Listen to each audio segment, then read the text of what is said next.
The WAVE Tour originated back in 2007 as the HOT Tour, the Hands-On Training Tour, and it focused specifically on construction trades, particularly around union-based apprenticeships. It finally changed names somewhere in the 20-teens to the WAVE Tour, which is the Washington Apprenticeship Vocational Education Tour. And in 2022, the Northwest ESD with Career Connect Northwest inherited it to try and revive the tour after we finished the COVID pandemic. The ECHO Tour, which is the Exploring Careers and Healthcare Opportunities Tour, this one is a healthcare-based version of the WAVE Tour. Huge benefits for students because it gives an opportunity for schools to provide this hands-on learning opportunity to a ton of their students all at once.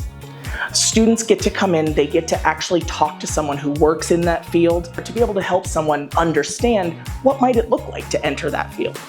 Essentially, there's a ton of different ways that presenters both at WAVE and ECHO can really entice students to learn more about their field, and students very rarely would get the opportunity to do this level of hands-on engagement in the classroom itself.